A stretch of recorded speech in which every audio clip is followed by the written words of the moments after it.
Shalom. Malam ini kita akan mendengarkan firman Tuhan bersama Revival Total Ministry Batam dalam acara Mendengar Suara Tuhan.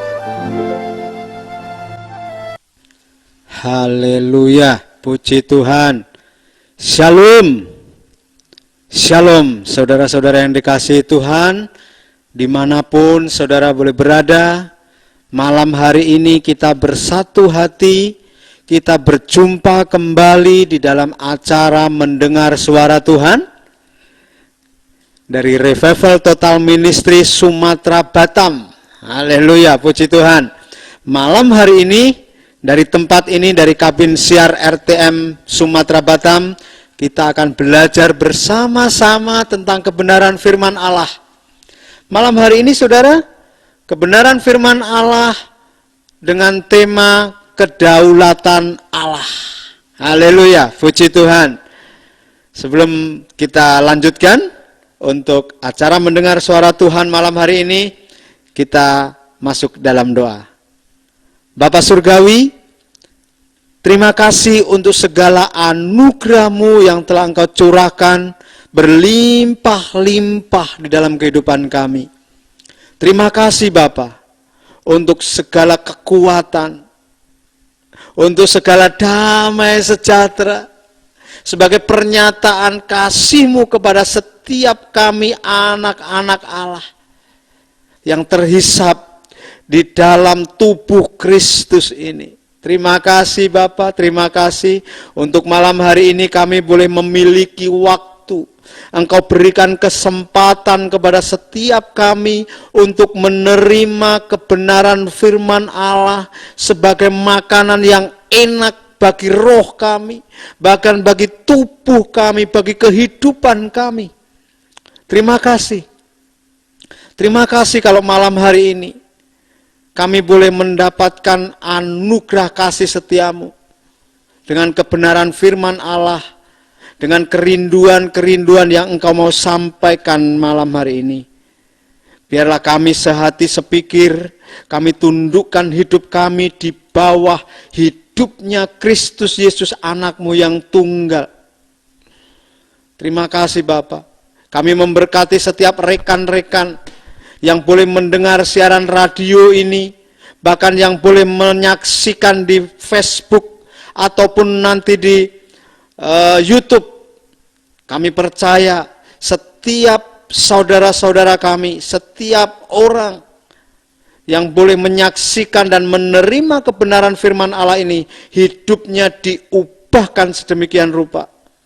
Hatinya diubahkan, bahkan senantiasa ditarik dengan kasih Kristus dan diikat menjadi satu tubuh Kristus. Terima kasih Bapak. Terima kasih untuk setiap kami juga boleh dimurnikan di dalam nama Tuhan Yesus. Kami boleh dicuci bersih dengan air yang hidup, sehingga kami boleh tahir kudus layak menerima anugerah pemberitaan firman malam hari ini. Terima kasih untuk setiap peralatan-peralatan yang boleh kami pakai, sinyal juga yang boleh kami pakai. Biarlah semua yang disediakan oleh dunia ini boleh kami pakai untuk kemuliaan Allah Bapa Surgawi saja. Terima kasih Bapak, terima kasih. Berfirmanlah, berbicaralah kepada setiap kami malam hari ini. Kami siap mendengarkan firman Allah. Di dalam nama Tuhan Yesus, kami berdoa kepada Bapa Surgawi. Haleluya, amin. Kedaulatan Allah. Amin saudara. Ya. Kedaulatan Allah adalah pernyataan pemerintahan Allah. Ya. Kekuasaan Allah yang ada dan boleh dimanifestasikan kepada segala makhluk, saudara. Tetapi sebelumnya mari kita buka di dalam 2 Korintus 6. 2 Korintus 6 ayat 11 sampai dengan selanjutnya, saudara, 18 kali.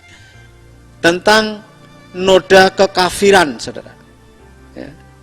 Di sini Paulus mengirim surat kepada jemaat di Korintus yang kedua kali, saudara. Dan menasihatkan jangan ada lagi noda kekafiran. Saya bacakan bagi kita semua. Hai orang Korintus, kami telah berbicara terus terang kepada kamu, hati kami terbuka lebar-lebar bagi kamu, dan bagi kamu ada tempat yang luas dalam hati kami. Tetapi bagi kami hanya tersedia tempat yang sempit di dalam hati kamu. Ayat 13. Maka sekarang, supaya timbal balik, aku berkata seperti kepada anak-anakku, bukalah hati kamu selebar-lebarnya. Janganlah kamu merupakan pasangan yang tidak seimbang dengan orang-orang yang tak percaya. Sebab persamaan apakah terdapat antara kebenaran dan kedurhakaan? Atau bagaimanakah terang dapat bersatu dengan gelap? Persamaan apakah yang terdapat antara Kristus dan Belial? Apakah bagian bersama orang-orang percaya dengan orang-orang tak percaya? Apakah hubungan bait Allah dengan berhala? Karena kita adalah bait dari Allah yang hidup menurut firman Allah ini. Aku akan diam bersama-sama dengan mereka dan hidup di tengah-tengah mereka. Dan aku akan menjadi Allah mereka. Dan mereka akan menjadi umatku. Ayat 17. Sebab itu, keluarlah kamu dari antara mereka dan pisahkanlah dirimu dari mereka. Firman Tuhan. Dan janganlah menjamah apa yang najis. Maka kamu akan menerima, maka aku akan menerima kamu. Dan aku akan menjadi bapamu. Dan kamu akan menjadi anak-anakku laki-laki dan anak-anakku perempuan. Demikianlah firman Tuhan yang Maha Kuasa. Saudara yang dikasihi Tuhan, di sini Paulus berbicara terus terang, saudara, kepada saudara-saudara yang ada atau sahabat-sahabatnya yang ada di Korintus, saudara. Bagaimana dia terus terang bahwa dia sangat mengasihi jemaat di Korintus. Dia sudah menganggap jemaat Korintus ini anaknya sendiri. Kebenaran demi kebenaran diberitakan oleh Paulus, tuntunan-tuntunan, berita Injil yang sesungguhnya diberitakan dengan tulus hati oleh Paulus. Karena Paulus hanya mau taat kepada Tuhan saja. Tetapi yang ditangkap oleh Paulus, hati orang-orang Korintus masih suam-suam, saudara. Kalau boleh saya mengatakan, masih ada jarak. Belum sepenuhnya menerima Paulus menjadi sahabat, menjadi saudara di dalam kumpulan jemaat Korintus itu, saudara. Oleh sebab itu, Paulus katakan di ayat yang ke-13 di dalam 2 Korintus 6 ini, saudara, bukalah hati kamu selebar-lebarnya. Janganlah kamu merupakan pasangan yang tidak seimbang dengan orang-orang yang tak percaya, saudara. Ternyata ada sesuatu yang membuat hati orang-orang atau hati sahabat-sahabat di Korintus tidak sepenuhnya menerima Paulus sebagai sahabat atau saudaranya di dalam Tuhan. Karena apa? Karena di jemaat Korintus masih ada kerjasama atau ikat janji antara orang-orang Kristen atau jemaat-jemaat Allah kepada orang-orang di luar Kristen, saudara. Atau orang-orang di luar jemaat, orang-orang yang tidak percaya. Oleh sebab itu di dalam ayat 14, janganlah kamu merupakan pasangan yang tidak seimbang dengan orang-orang yang tak percaya. Artinya apa? Jangan mengikat janji. Ikat janji itu kerjasama, bukan hanya dalam pernikahan saudara ya, tetapi ini kerjasama.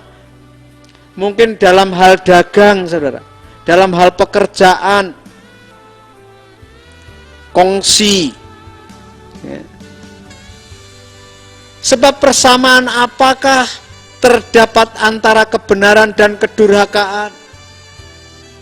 Ini membuat penghalang untuk Paulus bisa masuk sepenuhnya ke kedalaman hati orang-orang Korintus, saudara. Jadi masih ada gap, masih ada sesuatu yang tersembunyi, belum terbongkar, belum terbuka semuanya gitu loh. Ya. Atau bagaimanakah terang dapat bersatu dengan gelap? Persamaan apakah yang terdapat antara Kristus dan Belial? Antara Kristus dan iblis? Ya. Apakah bagian bersama orang-orang percaya dengan orang-orang tak percaya? Apakah bagiannya bisa kongsian antara orang percaya dan orang tidak percaya? Enggak, saudara. Ya. Apakah hubungan bait Allah dengan berhala? Enggak ada, saudara, bertolak belakang. Sedangkan kita, karena kita dikatakan adalah bait dari Allah. Kita ini baitnya Allah, bukan baitnya berhala, saudara. Artinya apa, saudara? Di sini boleh saya pakai bahasa saya, orang-orang Korintus masih mendua hati. Ini bahasa yang saya pakai, saudara ya. Untuk orang-orang Korintus masih mendua hati. Di satu sisi dia mengikuti ajaran Paulus. Yes, amin katanya. Di satu sisi, di saat dia mungkin mengalami kesulitan-kesulitan, dia cari jalan singkat atau jalan yang cepat. Biasanya dulu saya pernah dengar ini, saudara, dari orang-orang di kampung, ya, orang-orang Kristen juga gitu, agama Kristen, saudara. Di saat dia ke gereja, saudara. Bahkan salah satu tokoh gereja, majelis, guru sekolah minggu gitu ya, dan menjadi majelis. Ke gereja berdoa. Tetapi di saat dia mau bercocok tanam, saudara, di saat dia mau bercocok tanam, dia datang kepada seseorang yang ahli hitung-hitungan, pakai jagung gitu, saudara. Pon wage kliwon legi paing, pon wage kliwon legi paing gitu ya. Nah, seperti itu, saudara, hitung-hitungan. Nanti bulan apa, hari apa boleh bercocok tanam, saudara.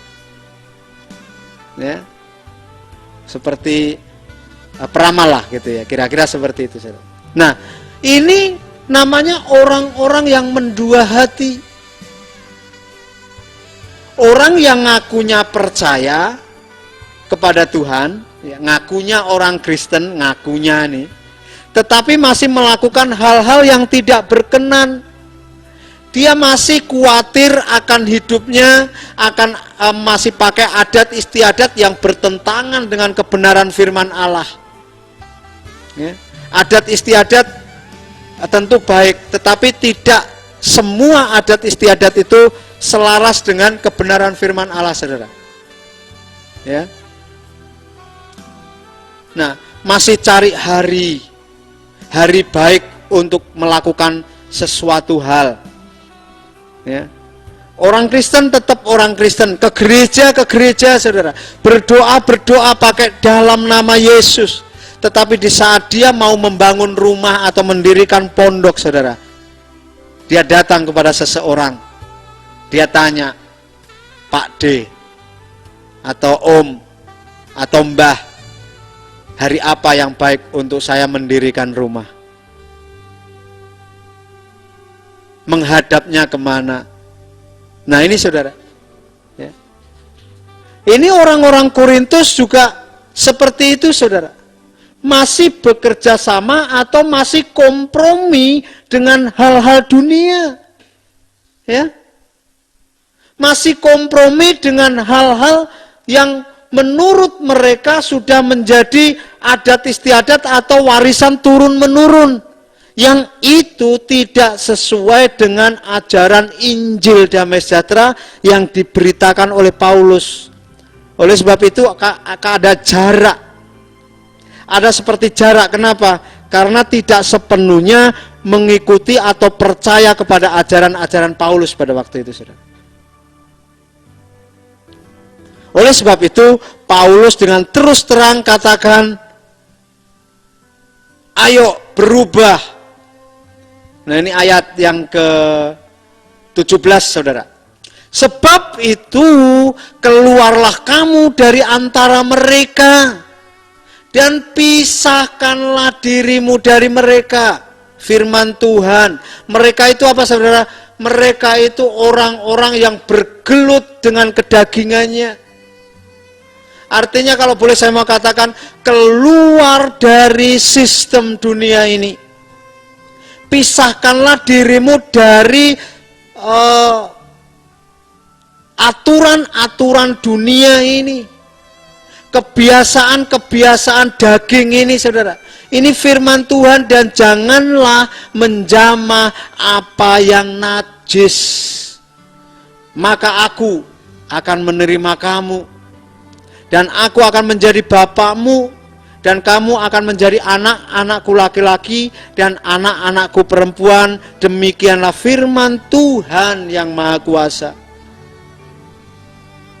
Supaya kita menjadi anak-anak Allah sepenuhnya, saudara, kita harus keluar dari jerat, dari kungkungan, dari tatanan-tatanan dunia ini, saudara. Dari aturan-aturan dunia ini yang tidak benar menurut firman Allah. Mungkin baik, yes, tetapi jauh dari kebenaran firman Allah, saudara. Karena landasan kita anak-anak Allah, landasan kita orang-orang percaya adalah kebenaran firman Allah. Aturan-aturan di muka bumi ini yang dibuat oleh dunia ini atau sistem dunia ini, tentu semua mengatur supaya orang atau manusia atau warga negara suatu daerah, suatu tempat itu menjadi baik dan tertib. Tetapi baik dan tertib saja itu tidak cukup, tidak membawa kita sampai kepada kebenaran Allah, saudara. Ya. Nah, di sini Paulus mengatakan, jangan lagi ada noda kekafiran. Karena apa, saudara? Noda kekafiran ini menghalang-halangi untuk Bapa Surgawi boleh melakukan kehendaknya atas kita anak-anak Allah. Bahkan dalam ayat 17 kita harus keluar dan pisahkan diri kita untuk kita boleh diakui, untuk kita boleh menjadi anak-anak Allah. Di ayat 18. Ya. Nah, noda kekafiran ini penuduhan, intimidasi yang membuat orang percaya tidak bisa lepas dari perangkap jerat iblis atau jerat dunia ini, saudara. Inilah noda kekafiran itu, saudara. Ada saja penuduhan-penuduhan atau intimidasi yang membuat orang percaya sesungguhnya orang ini sudah orang percaya, orang ini sudah terima kebenaran firman Allah, orang ini mungkin sudah lahir baru, tetapi karena dalam proses pembersihan ini ada penuduhan-penuduhan, ada intimidasi yang membuat orang percaya ini menjadi lemah, menjadi lesu, untuk tidak memiliki kekuatan, tidak memiliki semangat untuk lepas dari jerat si jahat, saudara. Dan ini banyak sekali orang yang sudah terima Yesus sebagai Tuhan dan Juru Selamat dalam hidup mereka. Orang yang nyatanya sudah dibaptis, tetapi di dalam proses pertumbuhan iman mereka, pertumbuhan di dalam anak-anak Allah, terkendala oleh noda kekafiran ini, saudara. Belum dibersihkan. Dan biasanya daging ini nggak mau dibongkar. Ini yang membuat lambat untuk membersihkan noda-noda kekafiran ini, saudara.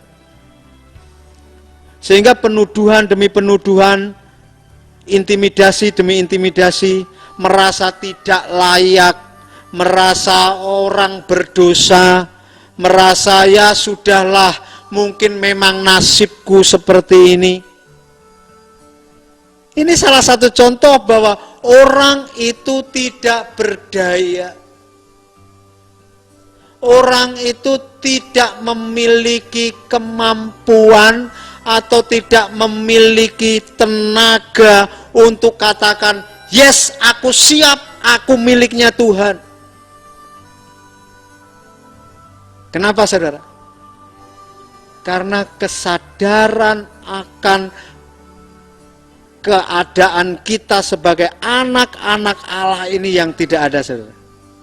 Kesadaran bahwa Yesus sudah tinggal di dalam kita tinggal di dalam Yesus, dan Yesus berkuasa atas hidup kita telah mati, dan Yesus yang hidup di dalam kita, kesadaran ini belum ada, saudara.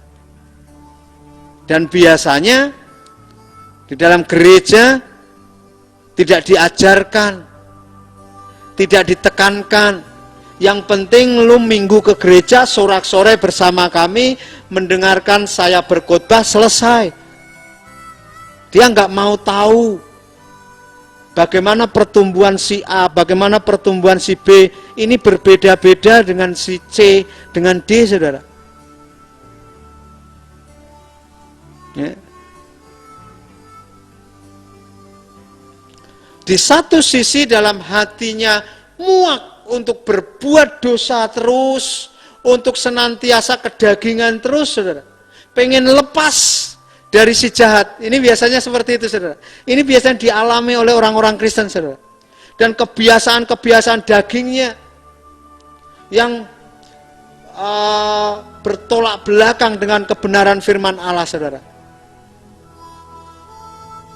Tetapi di sisi lain, jerat itu seperti semakin kuat dan tidak memiliki kekuatan untuk lepas saja, itu nggak memiliki kekuatan, saudara. Seperti kalau kita mungkin semua pernah yang alami, atau mungkin sebagian orang alami tindihan, saudara. Ya, tindihan itu, saudara, seperti kita itu dikejar-kejar harimau gitu ya, pokoknya dikejar-kejar sampai sebetulnya kita sudah setengah sadar, saudara, hanya mau katakan haleluya gitu aja susah sekali gitu. Tetapi di saat kita bisa teriak haleluya, lepas, saudara. Kita bangun dan lepas, merdeka, saudara. Seperti itu juga, saudara. Di saat kita mau katakan, yes Tuhan Yesus, amin Tuhan Yesus, aku mau sepertimu, aku mau ikut Engkau, semuanya lepas, saudara. Ayat 17 sekali lagi saya mau tekankan, keluarlah. Keluar dari mana, saudara? Keluar dari lingkungan dunia ini.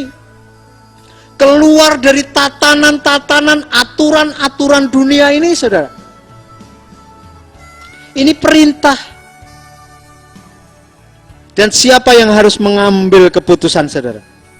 Kita masing-masing yang harus mengambil keputusan untuk kita keluar atau kita tetap di zona nyaman di dunia itu, duniawinya itu atau dagingnya itu, saudara. Ya. Nah, ini penting sekali, saudara. Kesadaran kita akan Allah, kesadaran kita akan hidupnya Kristus itu sudah manunggal dengan kita. Ya. itu penting sekali. Pikiran atau anggapan yang salah terhadap Tuhan atau curiga terhadap Tuhan, saya mau katakan seperti itu. Seringkali saudara, sebagai orang-orang percaya atau anak-anak Allah, kita tidak mempercayai sepenuhnya terhadap kedaulatan Allah atau kasih-Nya Allah dinyatakan kepada kita. Jangan-jangan Tuhan gak berkenan. Jangan-jangan Tuhan gak mau menolong. Jangan-jangan Tuhan, jangan-jangan saudara. Ini anggapan yang salah kepada Tuhan saudara. Tuhan itu ada di dalam kita. Tuhan itu senantiasa ada di pihak kita saudara. Orang-orang percaya. Tuhan itu sebagai pembela kita senantiasa. Siapa yang dapat memisahkan kita dari kasih-Nya? Tidak ada, saudara. Hanya anggapan kita yang salah ini sangat istilahnya membuat jarak atau membuat kehendak Allah itu terhenti di situ, saudara.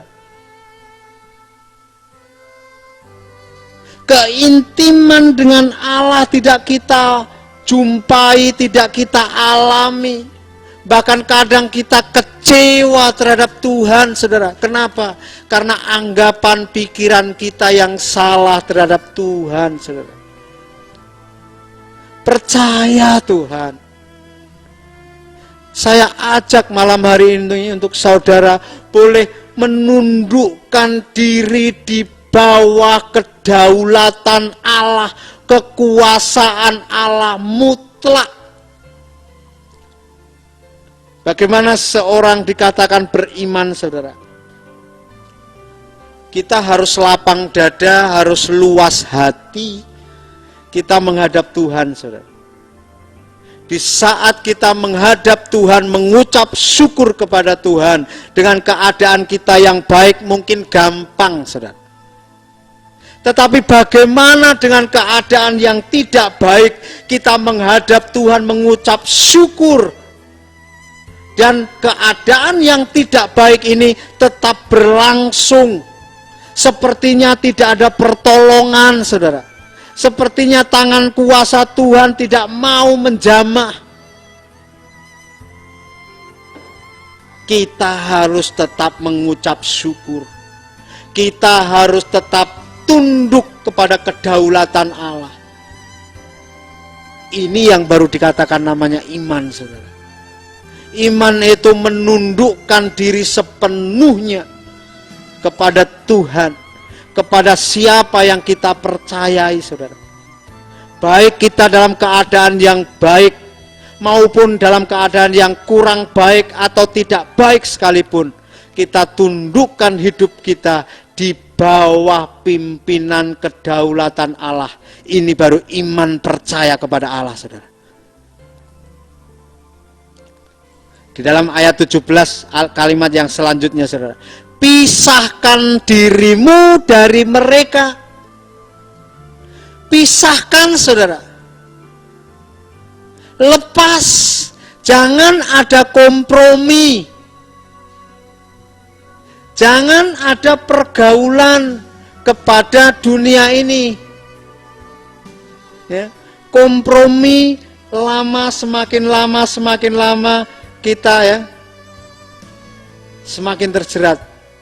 Kalau kita kompromi dengan dunia ini, lambat laun, saudara, keadaan dunia ini, kebiasaan dunia ini mempengaruhi gaya hidup kita. Sehingga tatanan dunia ini menjerat kita. Kita yang seharusnya memiliki gaya hidup surga, tetapi tanpa sadar kita sudah ditarik dalam kebiasaan dunia ini, saudara. Kebiasaan daging. Ya? Karena daging itu enak rasanya, saudara. Biasanya orang tanpa sadar, saudara, ternyata sadar-sadar sudah terjerumus begitu dalam Sehingga untuk kembali kepada keadaan di mana gaya hidup surgawi itu sudah lama sekali atau sudah jauh sekali, saudara. Nah, dari sini saudara, Allah mau kita memisahkan diri kita. Allah mau kita melepaskan diri kita dari lingkungan kungkungan dunia ini, tatanan-tatanan dunia ini, saudara. Karena ini menjadi penghalang kasih atau penghalang hubungan antara Bapa dengan kita anaknya, saudara. Bagaimana Allah boleh bersama-sama berjalan dengan kita. Kita menjadi anak-anaknya. Anak-anak laki-laki dan anak-anak perempuan. Artinya anak-anak surga. Anak-anak ilahi, saudara.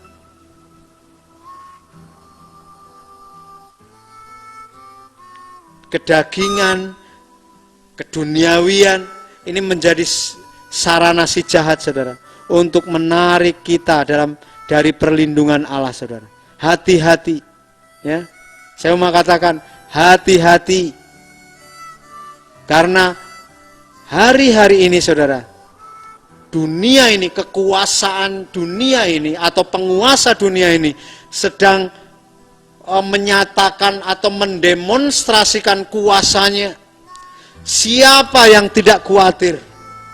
Hari-hari ini seluruh penduduk dunia diliputi dengan ketakutan, kekhawatiran akan kematian, saudara. Kekhawatiran, ketakutan akan sakit penyakit. Belum lagi akan perekonomiannya. Mereka sudah mulai khawatir dengan makanan, tidak tersedianya bahan makanan, saudara. Negara-negara atau bangsa-bangsa khawatir dengan persenjataan untuk membela negaranya, saudara. Ya. Nah, dari sini Allah Bapa mau menyatakan kedaulatannya bagi kita semua. Mari, kedaulatan Allah ini merupakan pernyataan kasih Dia bagi segala umatnya, saudara. Untuk umatnya kembali kepada Allah Bapa surgawi sebagai anak-anaknya. Nah, saya mendapatkan satu kunci utama, saudara. Untuk kita boleh menjadi anak-anak Allah, kita boleh kembali kepada Bapa kita di surga, kita boleh kembali dalam perlindungan Allah sebagai anak-anak Allah, sebagai satu tubuh Kristus. Kuncinya adalah mengasihi Allah, saudara. Ya. Ini salah satu kunci saja sebetulnya, tetapi ini yang saya catat, ini yang saya dapat. Mengasihi Allah. Ya. Mengasihi Allah ini menjadi kunci utama untuk kita boleh mendapatkan Allah itu. Dalam kita mengasihi Allah, di sana akan ada kehausan, kelaparan akan kebenaran firman Allah. Dalam kita mengasihi Allah, di sana akan ada takut, gentar, hormat akan Allah, saudara. Dan di saat kita mau mengasihi Allah, di sana akan ada keberanian masuk dalam hadirat Allah, tanpa ada penuduhan-penuduhan, tanpa ada ketertolakan-ketertolakan. Kita dengan berani menghadap hadirat Allah. Haleluya, puji Tuhan, saudara.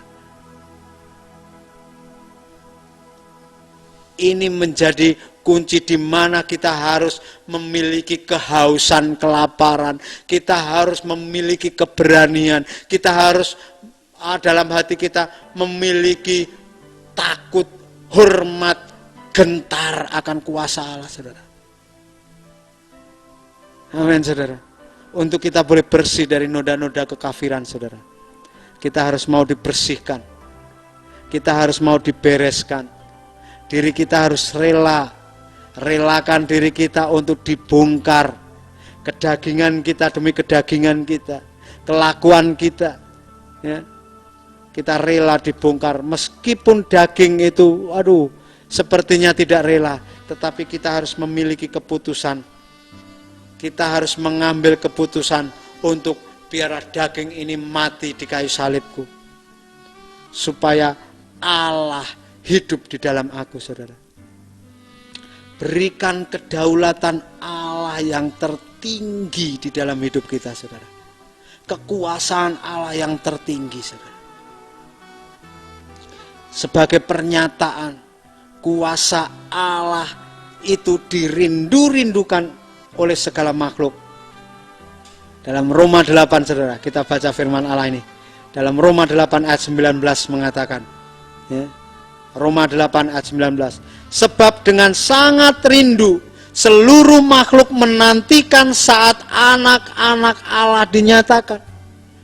Jadi dengan penuh kerinduan segala makhluk, saudara, menantikan saat anak-anak Allah dinyatakan. Anak-anak Allah tentunya membawa bendera-benderanya Allah, saudara. Panji-panjinya Allah, hukum-hukumnya Allah, kekuasaan Allah dinyatakan melalui anak-anak Allah. Dan ini sangat dirindukan. Kenapa? Di dalam kedaulatan Allah, di situ ada kemerdekaan, di situ ada keselamatan. Di dalam kedaulatan Allah yang mau dinyatakan melalui anak-anak Allah, di situ ada pendamaian, di situ ada kesembuhan, di situ ada kehidupan, saudara. Pernyataan anak Allah ini menunjukkan hadirnya kedaulatan Allah yang memerintah, yang membebaskan, yang memulihkan, yang menghidupkan segala makhluk. Nah, mungkin bagi sebagian orang atau banyak hamba Tuhan atau profesor-profesor, saudara, ayat ini mengatakan ayat ini adalah ayat yang sulit. Kenapa? Karena seluruh makhluk menantikan saat anak-anak Allah dinyatakan. Siapa seluruh makhluk itu? Ada yang mengatakan, oh itu manusia yang hidup, oh itu manusia yang mati, atau sebagiannya. Dia mengatakan dengan bahasa aslinya seperti ini, dengan konteksnya seperti ini, saudara. Tetapi bagaimana dengan kita? Dengan dituntun oleh Roh Kudus, pengertian demi pengertian melalui pengajaran kita yang di RTM ini, saudara. Simple sekali, bahwa segala makhluk, yaitu segala yang diciptakan, semua ciptaan atau creation, seluruhnya, siapa itu, mau tumbuhan, mau hewan, mau manusia, pokoknya segala makhluk hasil ciptaan. Itulah seluruh makhluk. Simple, saudara. Tidak usah diinterpretasi yang lain-lain yang dalam atau jelimet. Bahwa seluruh makhluk di muka bumi ini menanti-nantikan anak-anak Allah dinyatakan. Tumbuhan, orang yang meninggal, roh orang mati, atau mungkin malaikat yang jatuh, atau boleh dikatakan iblis gitu, setan gitu ya. Seluruhnya menantikan kebebasan, menantikan pemerintahan kedaulatan Allah itu dinyatakan atas hidup mereka. Amin. Simple sekali, saudara. Jadi semua menantikan bagaimana kedaulatan Allah, pemerintahan Allah, hukum-hukumnya Allah itu dinyatakan melalui anak-anak Allah, saudara.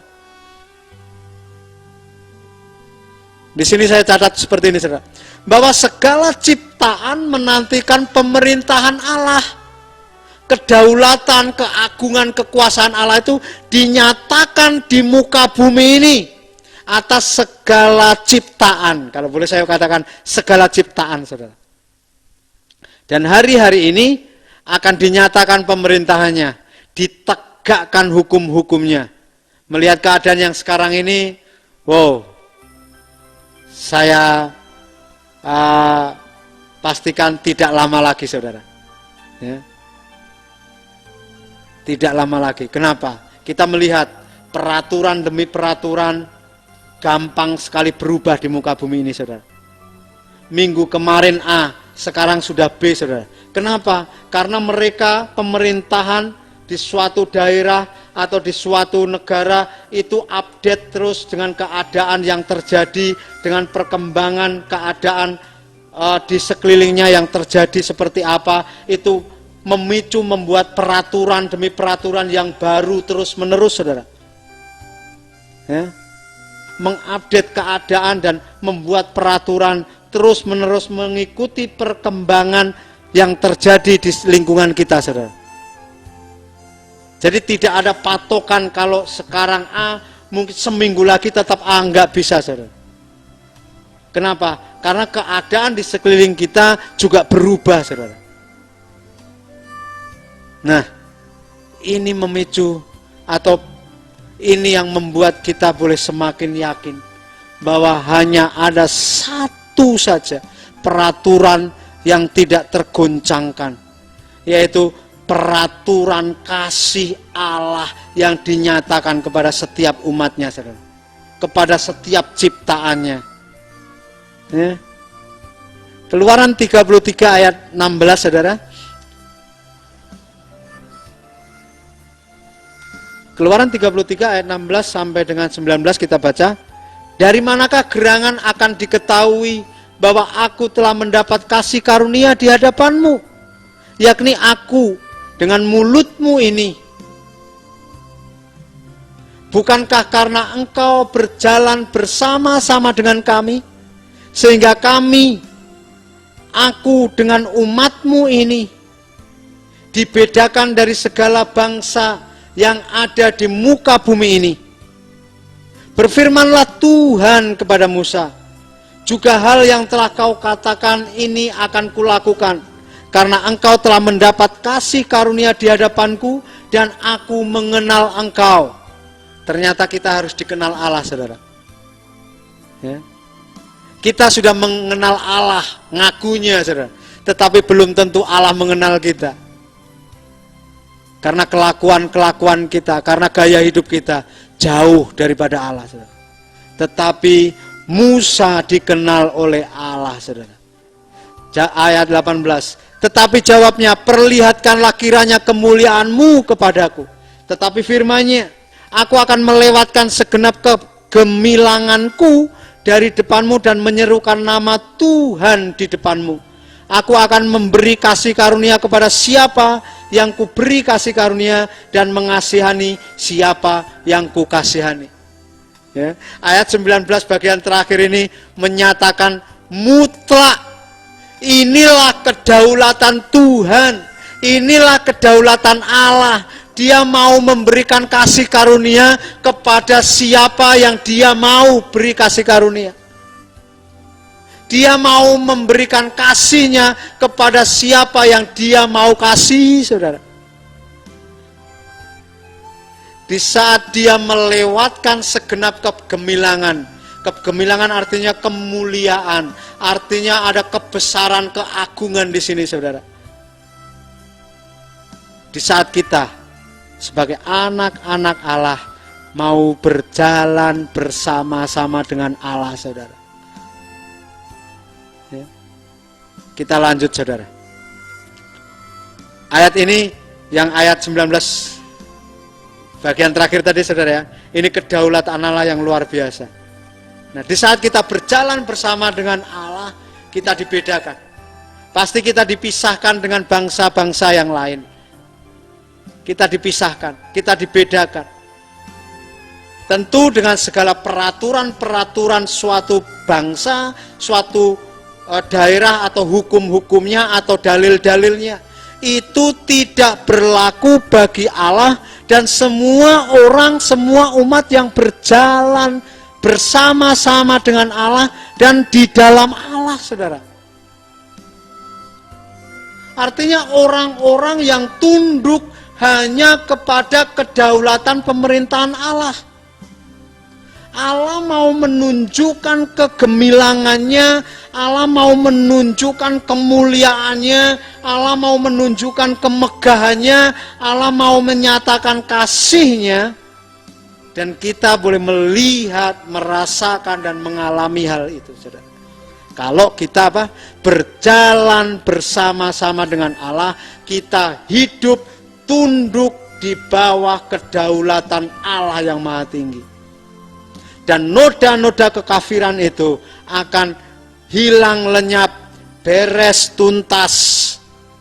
Sehingga kita tidak ada penuduhan, kita tidak ada intimidasi-intimidasi, merasa berdosa terus-menerus, merasa bersalah, merasa hanya manusia biasa yang tanpa daya upaya, tidak memiliki kekuatan untuk melakukan, untuk meninggalkan, untuk lepas bebas dari jerat dunia ini, saudara.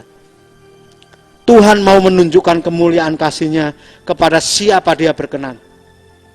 Oleh sebab itu, mari kita datang kepada Tuhan, mengasihi Dia, untuk kita boleh mendapat perkenanan, kita mendapat anugerah kasih karunia Allah dalam hidup kita, saudara.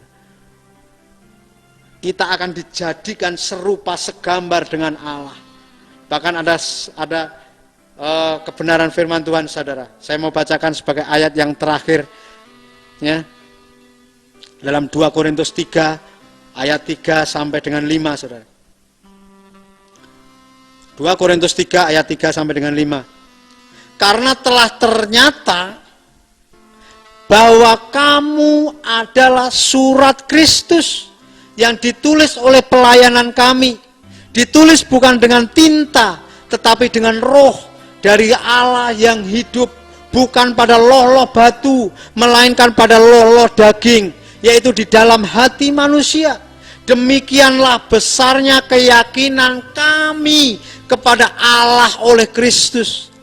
Dengan diri kami sendiri kami tidak sanggup untuk memperhitungkan sesuatu seolah-olah pekerjaan kami sendiri. Tidak, kesanggupan kami adalah pekerjaan Allah. Bahwa ini, saudara, orang-orang Korintus itu menjadi buah pelayanan Paulus pada waktu itu, saudara. Dan dikatakan bahwa ternyata kamu adalah surat Kristus yang bisa dibaca oleh semua orang. Surat Kristus yang bisa dipahami, bisa dimengerti oleh semua orang, saudara. Sebagai pernyataan Kristus, jemaat-jemaat di Korintus bisa menjadi manifestasi Kristus, kira-kira seperti itu, saudara. Orang-orang yang belum mengenal Allah bisa melihat Tuhan melalui hidup, melalui gaya hidup, melalui tabiat-tabiat hidup yang ilahi dari jemaat-jemaat di Korintus, saudara. Dan itu semua bukan karena kesanggupan Paulus. Itu semua bukan pekerjaan pelayanan Paulus, dikatakan. Tetapi semuanya itu adalah pekerjaan Allah yang ada di dalam Paulus untuk memberitakan kesungguhan firman Allah, kesungguhan Injil damai sejahtera, sehingga kuasa itu, sehingga Kristus itu termanifestasi melalui kebenaran-kebenaran yang disampaikan oleh Paulus, sehingga termanifestasi di dalam hidup jemaat di Korintus, sehingga boleh dikatakan sungguh nyata bahwa orang-orang Korintus adalah surat Kristus yang terbuka, saudara. Untuk itu, saudara, mari kita tundukkan hidup kita di bawah kedaulatan Allah yang hari-hari ini sedang dinyatakan, karena tidak ada peraturan-peraturan yang tetap, Tidak ada hukum-hukum yang tetap di muka bumi ini. Kita telah nyatakan, kita telah alami hari-hari ini. Hanya ada satu kekuatan, satu hukum, satu peraturan, yaitu perintah-perintah Allah, yaitu hukum-hukum surga yang tetap nyata, tidak tergoncangkan sampai dengan hari ini, bahkan sampai dengan selama-lamanya, saudara. Haleluya. Inilah kedaulatan Allah di dalam hidup kita. Dia akan memberikan kasih karunia kepada siapa dia mau memberi kasih karunia. Dia akan memberikan kasihnya kepada siapa dia mau mengasihi, saudara. Haleluya, puji Tuhan. Mari tundukkan kepala, kita berdoa. Haleluya. Oh, anugerah-Mu luar biasa. Malam hari ini Bapa Surgawi, kami sungguh dikuatkan, dimampukan. Semangat kami boleh berkobar kembali. Di saat kami mau tundukkan hidup kami di bawah pimpinan kedaulatan Allah yang maha tinggi. Setiap kami boleh dibongkar daging kami. Setiap kami saat ini, kami memberikan diri kami untuk dibersihkan dari noda-noda kekafiran kami. Kami tidak mendua hati lagi. Kami tidak memiliki jalan pintas atau mungkin jalan tikus atau apapun itu. Tetapi kami mau memilih jalan-jalan Tuhan dan kami senantiasa berjalan di jalan-jalannya Tuhan. Terima kasih Bapak. Saat ini kami memberkati setiap rekan-rekan yang ada di luar kabin siar radio ini. Saat ini kami berkati mereka, setiap orang yang mendengar maupun menyaksikan, biarlah anugerah Allah itu diterima oleh setiap kami.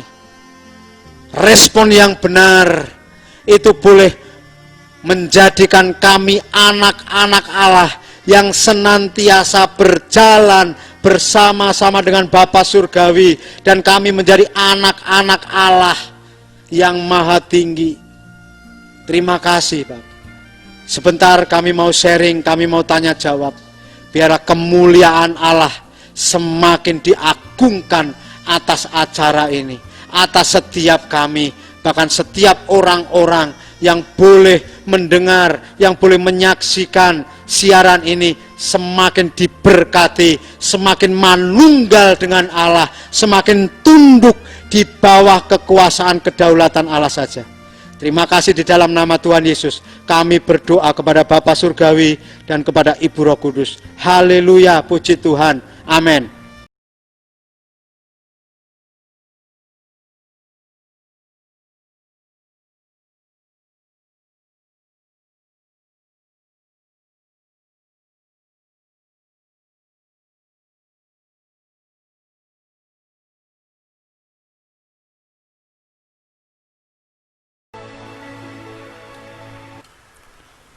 Ya, puji Tuhan, shalom saudara. Puji Tuhan, kita sudah mendengarkan kebenaran firman Tuhan malam hari ini.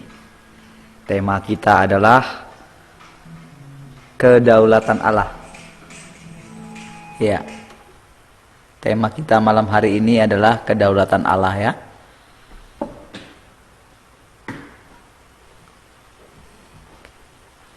Ya, puji Tuhan saudara ya.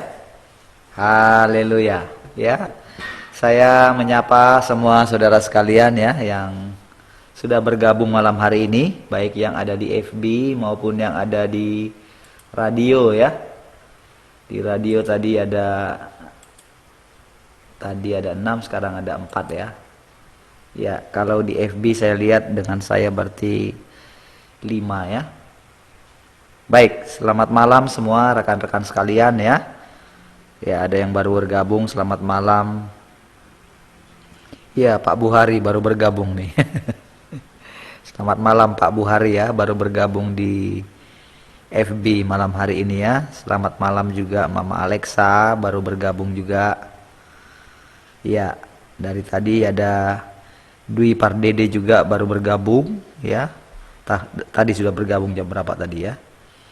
Ya, Mama Michelle juga ya. Tadi ada Ibu Yayu juga ada. Ada Pak Lunggu Ringo ya. Ya. Ada Uli juga ya. Terima kasih semua sudah bergabung malam hari ini ya. Baik. Ya, puji Tuhan. Kalau kayak gini miring, Saudara. Haleluya. Ya. Puji Tuhan. Ya, saya menyapa dulu ya rekan-rekan kita yang malam hari ini sebagai narasumber ya. Ya, puji Tuhan. Malam hari ini saya sapa dulu.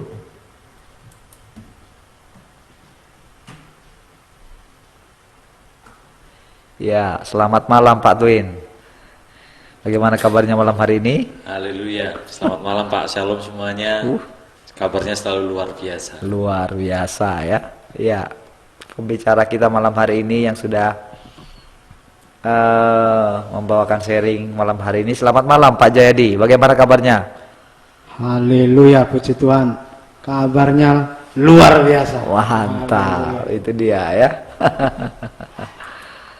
Kabarnya luar biasa ya. Tetap semangat ya, bahkan makin semangat Saudara. Ya, puji Tuhan ya. Ya, Saudara, rekan-rekan semua. Saya percaya Saudara hari-hari ini Saudara firman Tuhan yang kita bawakan ya, karena kita terus datang kepada Tuhan seperti yang kita apa yang kita sampaikan Saudara, senantiasa kita minta anugerah Allah, karena hidup kita ini bukan kita lagi Saudara, tapi Kristus yang hidup dalam kita. Itu sebabnya Saudara, Allah juga menolong kita Saudara, menolong kita untuk boleh senantiasa semakin gimana ya, karena kedatangan Tuhan juga sudah sangat singkat Saudara ya. Jadi tema kita malam hari ini tentang kedaulatan Allah. Jadi walaupun sudah pernah juga saya sampaikan tentang kedaulatan Allah, tapi kalau kita tetap dengarkan kebenaran firman Tuhan, itu rasanya selalu ada hal-hal yang baru Saudara ya. Selalu ada hal-hal yang baru, di mana memang hal ini perlu ditekankan Saudara ya. Perlu ditekankan berkali-kali supaya kita ini sadar, supaya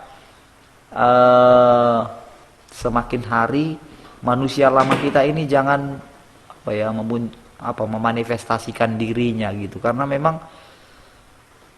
ketika Tuhan Yesus sudah naik di atas kayu salib dan dia katakan selesai, sudah keturunan dari kita, dari garis keturunan kita yang lama sudah selesai gitu. Jadi kalau masih ada kebanggaan-kebanggaan yang kita peroleh dari manusia lama kita, walaupun itu nampaknya bisa dipakai untuk kerajaan Allah, tetapi justru kita lihat itu jadi bumerang Saudara. Karena hal-hal yang baik itulah yang membuat hal-hal yang dari Allah itu menjadi sulit bermanifestasi.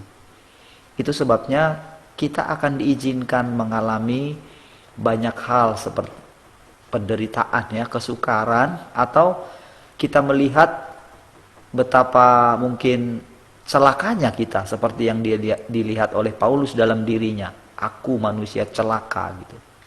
Ya, itulah yang seharusnya membuat kita sadar gitu. Kalau mungkin selama ini kita masih awal-awal mungkin pertobatan kita itu kita baru melayani dengan semangat, dengan ada urapan, dengan mendapatkan banyak mujizat. Namun ada level kedua daripada iman kita, di mana kita siap sedia dipretelin sama Tuhan gitu, dibongkar yang buruk-buruknya itu ya, sehingga Allah bebas bermanifestasi di dalam kita. Ya, tadi sudah ada beberapa ayatnya tadi ya, dari Korintus tadi itu ya, yang ayat ke-18 itu, keluarlah kamu dari tengah-tengah mereka. Ya, jadi pada waktu itu sebetulnya ayat ini adalah untuk ketika Tuhan memisahkan gitu. Ini sebetulnya ayat ini untuk bangsa Israel, karena sebagian dari mereka itu memberontak gitu. Makanya udah keluar kamu dari tengah mereka katanya. Itu sebetulnya ayat ini. Jadi ini ayat ini dari perjanjian lama sebetulnya ya. Makanya diulang di perjanjian baru itu, keluar kamu dari tengah-tengah mereka angkatan yang dimurkai oleh Allah, yang berontak terhadap Allah ini sebetulnya. Itu ayat itu sebetulnya berbicara ke situ gitu ya. Jadi sekarang ini kita dengan kedatangan Tuhan yang semakin nyata ini ya, yang semakin dekat ini, Tuhan katakan, ayo kamu keluar dari situ ya, keluar dari dunia ini. Baik, itu saya awali dulu pembukaan dari saya ya. Yang kita akan dengarkan mungkin dari Pak Twin ya, apa yang dia dapatkan malam hari ini. Sebentar. Ya, silakan Pak Twin. Ya, shalom. Ya, shalom. Saya percaya saudara kita seperti Pak Parli bilang tadi, bahwa semakin hari kita akan, sekalipun mungkin kadang gini ya, judulnya kok kadang-kadang kita sudah mendapatkan sesuatu, judulnya ujung-ujungnya sama gitu, tapi ketika kita sampaikan ternyata banyak hal yang berbeda yang bisa kita tangkap gitu ya. Karena saya percaya firman Tuhan itu akan terus hidup saudara, waktu kita terus bersama-sama mencari Dia gitu loh. Nah, tadi tentang kedaulatan Allah gitu ya. Kalau di Pak Jayadi tadi sampaikan itu untuk memberikan kasih karunia-Nya bagi kita gitu ya. Memang sejak dari semula bahwa Dia itu pingin kita balik gitu loh. Mau kayak manapun, Dia tetap pingin kita balik.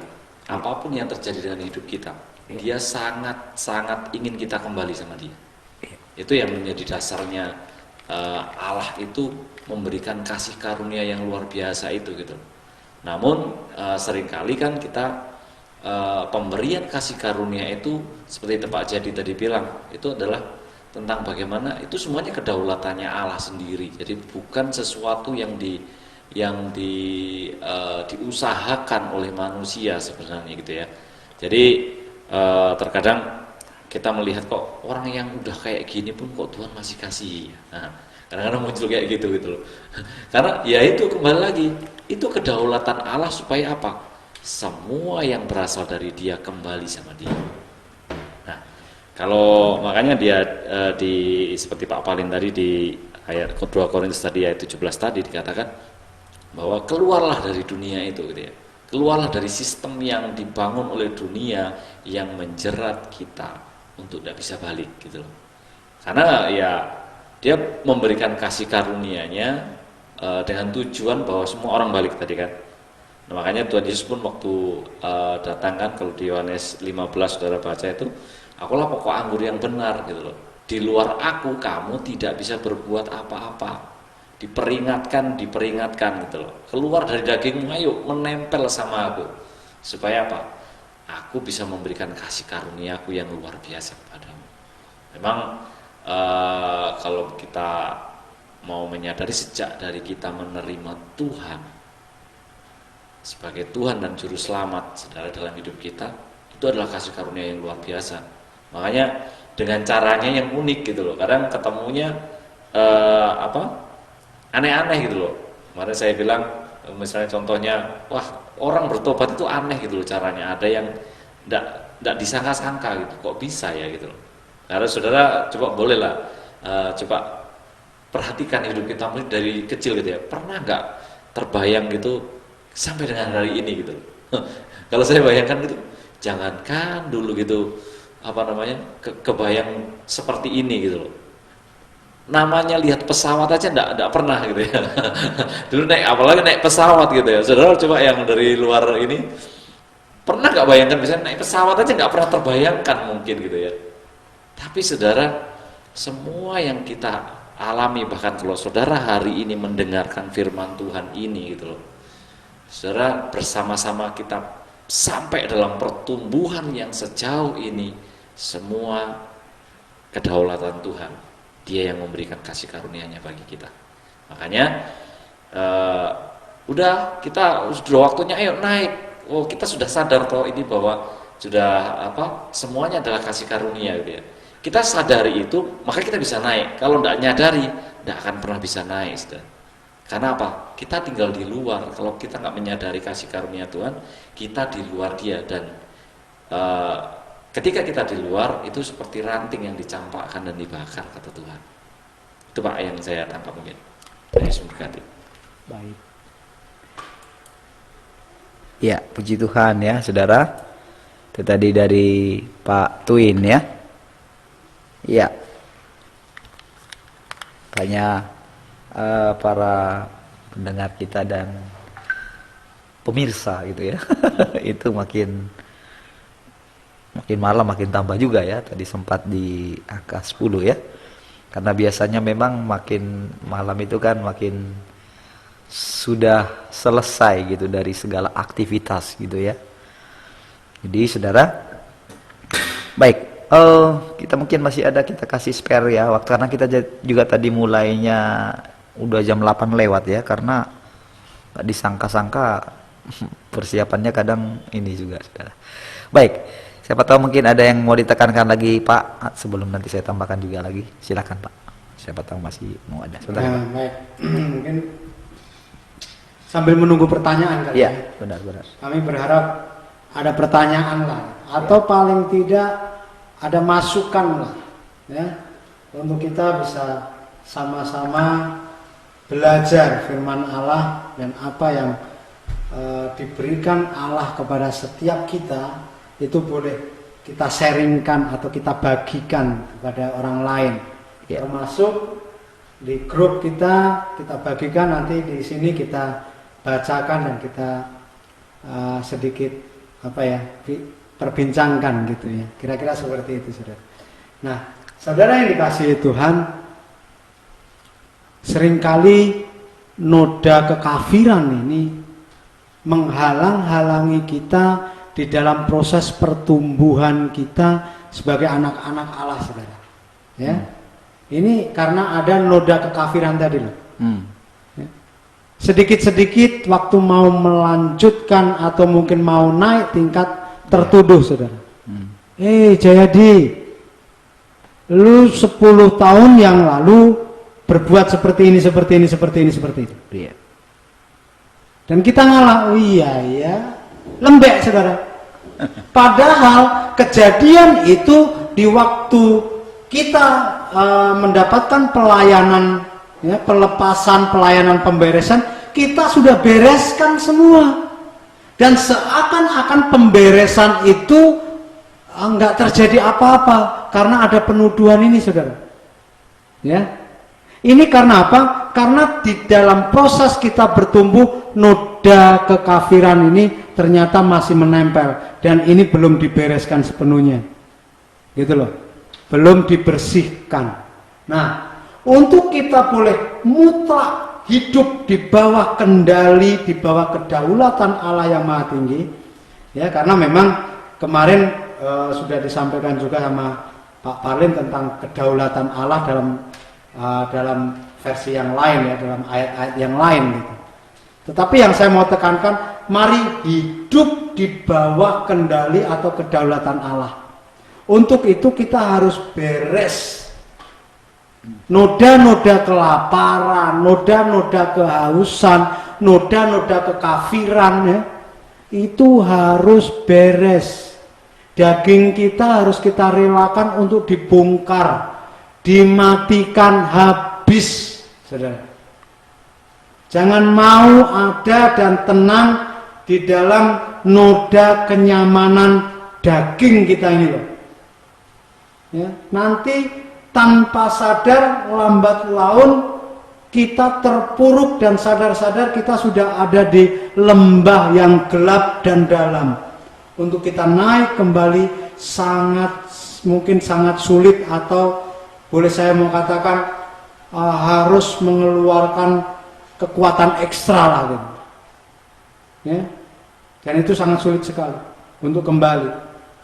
Oleh sebab itu saudara, mari teguhkan diri saudara, hati saudara, ya, untuk kita memiliki kekuatan di dalam Tuhan, mau berpindah dari kerajaan dunia ini yang nyata-nyata hari-hari ini sudah terumbang-ambing, Ya, tidak ada yang tetap untuk kita kembali kepada kerajaan yang tidak tergoncangkan, saudara. Ya, jadi mari saudara, saya ajak saudara untuk bersama-sama kita abaikan semua keinginan-keinginan daging kita, saudara. Planning masa depan kita, cita-cita kita. Cita-cita kita hanya sekarang ikut Tuhan sampai nanti ke langit baru, bumi baru. Kira-kira seperti itu loh, saudara. Ya, mantapkan hati saya, hati saudara, hati kita semua untuk melekat, nempel kepada Tuhan. Hidupku di dalam Tuhan, Tuhan ada di dalam aku. Haleluya, puji Tuhan. Mungkin itu yang boleh saya tekankan, Pak. Terima kasih. Ya, puji Tuhan, saudara ya. Ya, saya mungkin ini lagi ya tekankan tadi yang di bagaimana sikapnya Musa tadi, saudara ya. Kalau kita lihat bagaimana Musa itu, kalau kita lihat memang Musa itu sebelum dia mendapatkan panggilan itu, sebetulnya sejak lahir dia sudah sadar dia punya panggilan ya. Dia sudah punya panggilan yang luar biasa, dan itu memang karena pasti mamanya cerita gitu.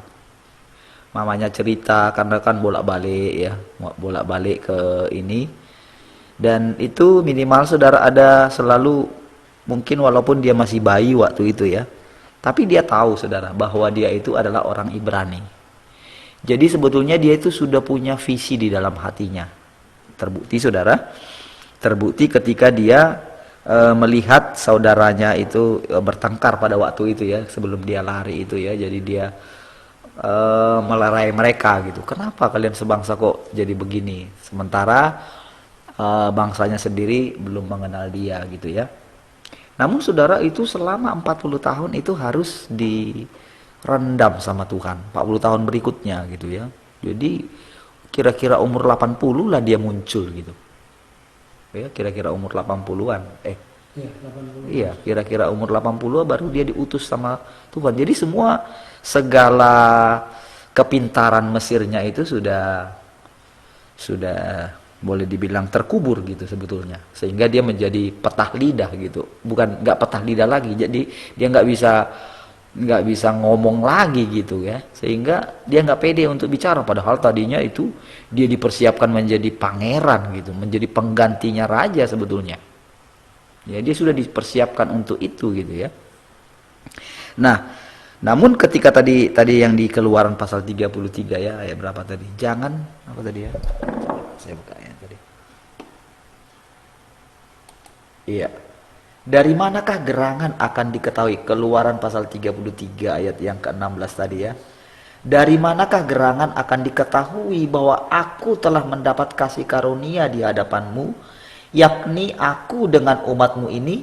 Bukankah karena engkau berjalan bersama-sama dengan kami, sehingga aku dengan umatmu ini dibedakan dari segala bangsa yang ada di muka bumi ini?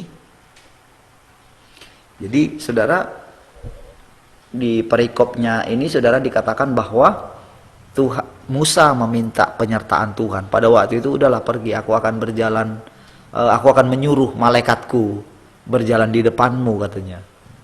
Jadi kalau dia suruh sebetulnya pasti malaikat yang terbaik. Tetapi Musa nggak mau loh saudara. Nggak mau. Kalau malaikatmu aja yang kau suruh, nggak mau kami pergi gitu. Itu satu hal yang luar biasa ya dari seorang Musa, dalam tanda kutip boleh apa ya, mempengaruhi Tuhan juga gitu ya. Jual mahal memang ya. Terus dia bisa merubah keputusan Tuhan gitu. Wah, itu hebat sekali gitu. Itu sebetulnya tingkat hubungan dia dengan Tuhan itu luar biasa.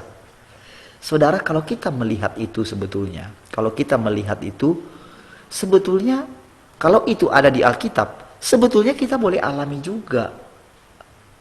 Tetapi benar dia ingin bagaimana dia itu benar-benar berdaulat di dalam kita. Dia sampai melihat itu dulu. Jadi kita mengakui otoritas Tuhan dalam hidup kita gitu. Itu sebetulnya yang dia minta, supaya Gini loh, hubungan kita ya ini seperti Musa tadi dengan Tuhan tadi, saudara. Dia sampai mampu membuat Tuhan itu, ya wes lah, gitu. Ya udahlah, ayo gitu, gitu kira-kira ya. Jadi membuat Tuhan akhirnya harus beranjak juga dengan Musa, dengan bangsa Israel gitu. Padahal saudara, sebetulnya yang ditakutkan oleh, dalam tanda kutip selalu ya, yang ditakutkan oleh Tuhan gini sebetulnya saudara. Jangan nanti kalau aku murka di tengah jalan, aku lihat bangsa Israel ini berontak sama aku, habis mereka gitu. Itu sebetulnya yang di apa ya, dalam tanda kutip ditakutkan sama Tuhan gitu ya. Karena apa? Karena kan di situ kan sebetulnya kan boleh dibilang kan masih belum sah, artinya pengorbanan Tuhan kan belum. Walaupun di zaman perjanjian lama seperti yang pernah kita pelajari, ada orang-orang yang meminjam keselamatan dari masa depan karena dia adalah alfa dan omega, saudara. Ada seperti Henok, saudara. Kalau kita lihat kan, siapa yang boleh naik ke gunung kudus Tuhan? Mana ada lagi sebetulnya orang. Karena firman Tuhan katakan, nah, kalau kamu makan buah itu nanti kamu mati. Semua sudah mati kok gitu. Tapi kenapa Henok bisa gitu? Berarti dia bisa meminjam dari masa depan gitu kan. Dia bisa meminjam dari masa depan. Nah saudara, kalau kita lihat ini bagaimana hubungan antara Musa dengan Tuhan itu saudara, itu bisa sampai seperti itu karena memang gini saudara, Musa itu benar mengakui kedaulatan Tuhan dalam hidupnya. Sehingga saudara ketika kalau kita lihat bagaimana Tuhan sampai murka ketika dia nggak boleh masuk ke tanah perjanjian, ya jangan sekali-kali kita langsung anggap negatif ya, bukan saudara. Itu hanya dia nggak boleh masuk ke tanah perjanjian yang di bumi loh saudara. Ya jangan pula jadi negatif, hanya yang di bumi saja. Itu hanya karena Tuhan itu sedang menyatakan kekudusan namanya. Kalau kita lihat berikutnya saudara, ketika dia diutus oleh Bapa untuk menjadi dua saksi gitu ketika di Gunung Kemuliaan saudara bersama dengan Elia, nanti juga di zaman kitab Wahyu gitu ya, mereka muncul lagi saudara. Salah satunya adalah Musa kemungkinan gitu ya, yang muncul juga gitu. Ya. Jadi saudara, di sini kita melihat bagaimana kedaulatan Tuhan. Kita mengakui sudah waktunya cepat-cepat saudara. Ya, cepat-cepat. Kalau masih ada hal-hal lagi yang lain, sebetulnya itu karena tadi seperti dikatakan noda kekafiran itu, pemberontakan. Ada noda-noda yang dari nenek moyang kita yang tidak kita sadari gitu loh. Yang tidak kita sadari kadang masih terikut gitu. Ya, masih terikut dalam kehidupan kita. Itu yang boleh dibilang seperti ini ya. Kalau bangsa Israel itu ada namanya orang Gibeon itu saudara. Ya. Itu harus ditumpas sebetulnya. Ya. Tapi karena licik nih saudara orang Gibeon ini, pura-pura mereka gitu. Akhirnya jadi keikut karena terikat jadinya gitu. Wah itu jadi bumerang sama mereka di akhir berikutnya gitu. Menjadi seperti noda kekafiran.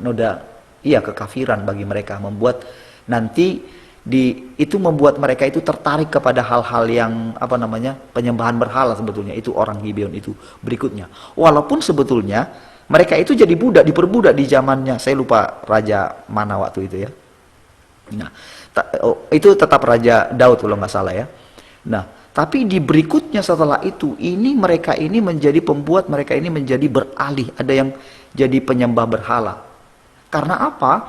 Karena dia ikat perjanjian gitu ya. Dia ikat perjanjian dengan orang Gibeon ini saudara. Ya. Nah kira-kira seperti itu saudara. Dalam kehidupan kita juga ada hal-hal dari yang dibilang tadi noda kekafiran. Kalau saya tangkap tadi ya noda kekafiran ya. Yang pernah saya dengar juga itu kan ada noda kelaparan ya. Ini kalau noda kelaparan itu kan trauma akan kemiskinan gitu. Kalau ini noda kekafiran itu yang sebetulnya kan dari nenek moyang kita yang kadang-kadang nguntil dia di belakang gitu. Kalau kita nggak beresin dengan segera gitu ya. Nah, itu yang membuat kadang-kadang roh sihir masuk gitu ya, mempengaruhi orang lain gitu ya. ingin supaya orang tunduk sama kita. Nah, itu hal-hal dari masa lalu kita. Baik, kira-kira masih ada Pak Twin yang mau dibagikan? Boleh sedikit ya. Ya, silakan. Ya, tadi agak seru nih tentang apa noda kekafiran gitu ya. Iya. Kemudian tadi bicara tentang seperti trauma sebenarnya. Karena apa? Kalau sekarang ini kan kuatnya roh penuduh itu ya. Itu yang menuduh gitu ya. Bahkan orang jadi ketakutan mati karena tertuduh gitu kan. Wah, ada corona gitu, semuanya takut gitu ya. Saya mau tadi yang tentang Musa itu. Musa itu kok seperti jual mahal gitu loh ya. Ternyata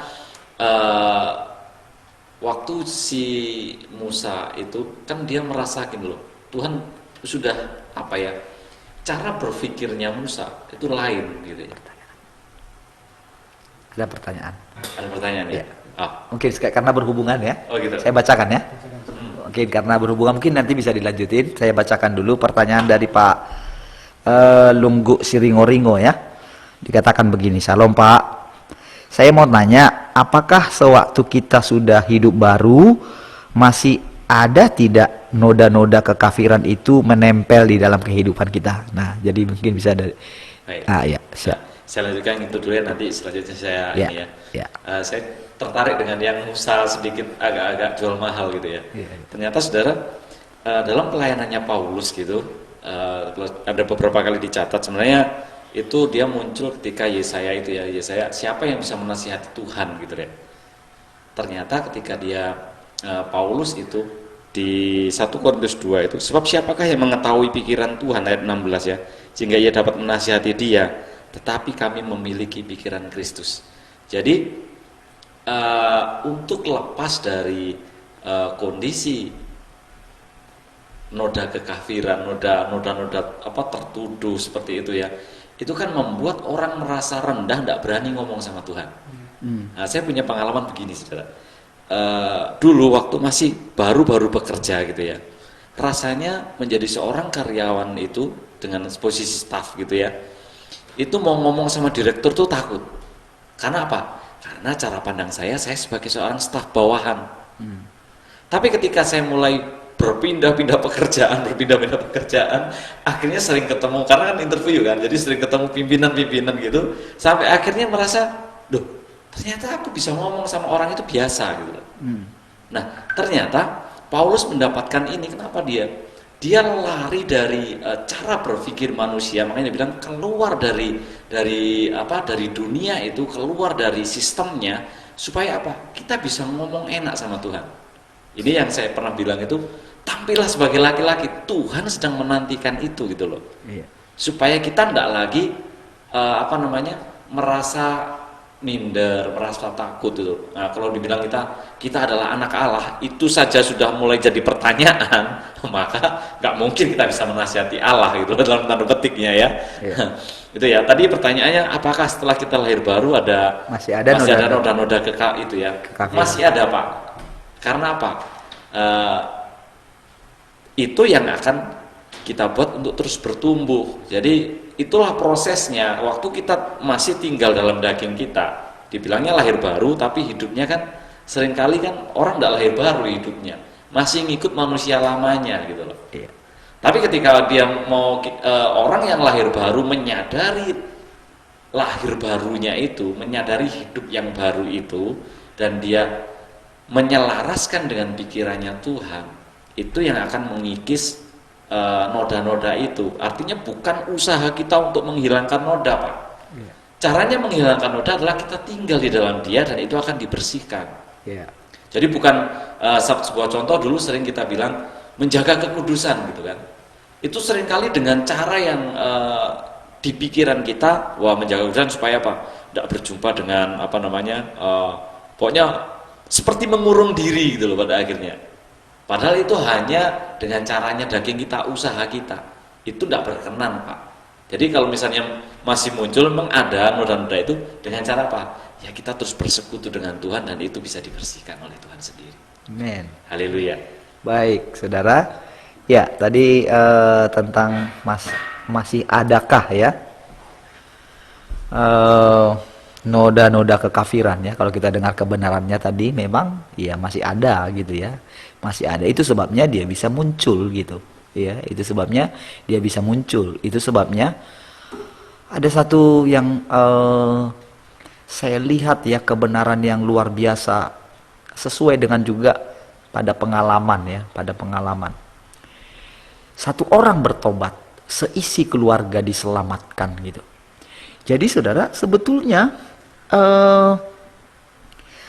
keselamatan itu saudara, keselamatan itu bisa melalui setiap orang yang hidup di zaman sekarang itu.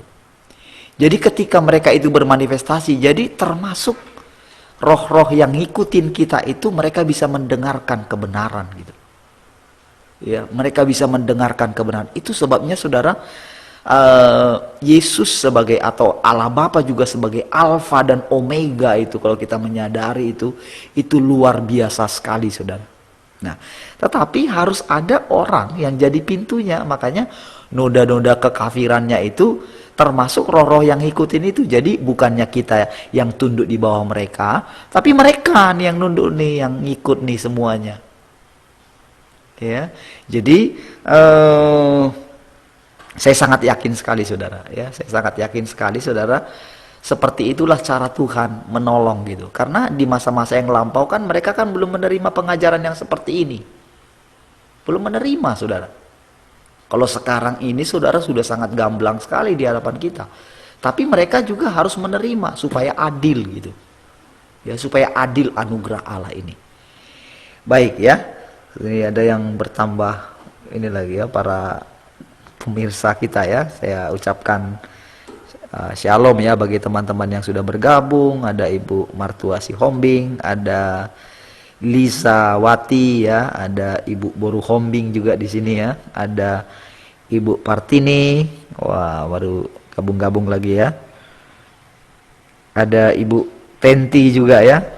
Wah, makin malam makin tambah ini ya. Saya berharap saudara nanti kalau mungkin ada yang ketinggalan, saudara boleh mengikuti nanti di versi YouTube-nya.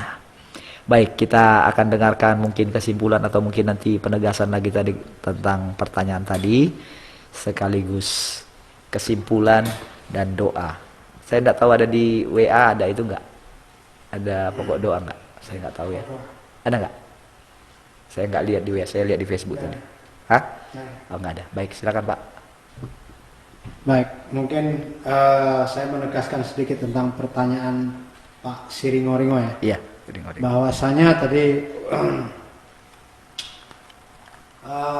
jemaat di Korintus itu juga orang-orang yang sudah percaya gitu. Iya. Ya. Tapi nyatanya Paulus masih melihat ada jarak antara Paulus, antara kasihnya, kesehatiannya dengan jemaat di Korintus. Ternyata punya selidik, Paulus ngerti, oh di situ masih ada noda kekafiran. Ya, jadi ini jelas dalam prosesnya tetap ada sehingga nanti dibersihkan. Memang penuduhan itu banyak sekali berasal dari si jahat. Tetapi ada sesuatu yang apabila Roh Kudus itu ingatkan, misalkan nih, tadi salah satu contoh, Jayadi 10 tahun yang lalu lu ini kan, padahal itu sudah beres. Jadi saya bilang, hai si jahat, itu sudah saya bereskan dan sudah mendapatkan pengampunan dari Tuhan Yesus melalui darah kudusnya. Tetapi suatu ketika ada suara yang lembut, Jayadi 5 tahun atau 10 tahun sama ya, yang ini belum kamu bereskan. Ayo cepat bereskan karena ini menjadi celah. Oh siap, ini Roh Kudus nih. Dari mana tahu? Dari hasil hubungan kita dengan mereka, dengan keluarga Allah. Dengan apa yang diucapkan membuahkan apa? Membuahkan damai sejahtera biasanya, ketenangan gitu loh. Ya. Jadi ada yang mirip, hampir sama, tetapi kita bisa bedakan bahwa itu penuduhan dari si jahat atau itu diingatkan oleh Ibu Roh Kudus atau diingatkan oleh keluarga Allah gitu ya. Oke, Tuhan Yesus memberkati. Mari kita tutup acara mendengar suara Tuhan pada malam hari ini dengan doa. Bapa Surgawi, kami mengucap syukur untuk malam hari ini. Biarlah anugerah-Mu itu tetap tinggal di dalam kami, sehingga kami boleh semakin bertumbuh di dalam kedaulatan Allah yang maha tinggi, sehingga kami boleh senantiasa bernaung di dalam kubu pertahanan yang dibangun oleh Allah saja. Kami boleh senantiasa menempel dan manunggal dengan keluarga Allah. Kami menjadi satu tubuh Kristus yang diikat oleh tali kasih yang luar biasa kuat. Terima kasih Bapak. Terima kasih Tuhan Yesus dan Ibu Roh Kudus untuk acara malam hari ini dari awal hingga pada saat ini akhirnya kami boleh mendapatkan pewahyuan hikmat, bahkan pertumbuhan di dalam roh kami. Ketenangan, pemulihan, kesembuhan terjadi atas setiap kami. Terima kasih. Terima kasih kami terima bersama-sama anugerah Allah itu yang berlimpah-limpah tercurah atas setiap kami. Untuk kami sebentar juga berpisah satu dengan yang lain.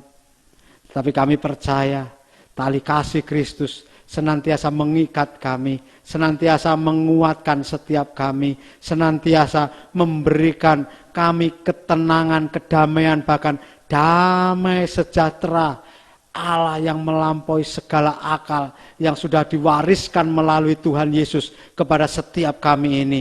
Boleh kami alami, kami rasakan di dalam hidup kami. Terima kasih.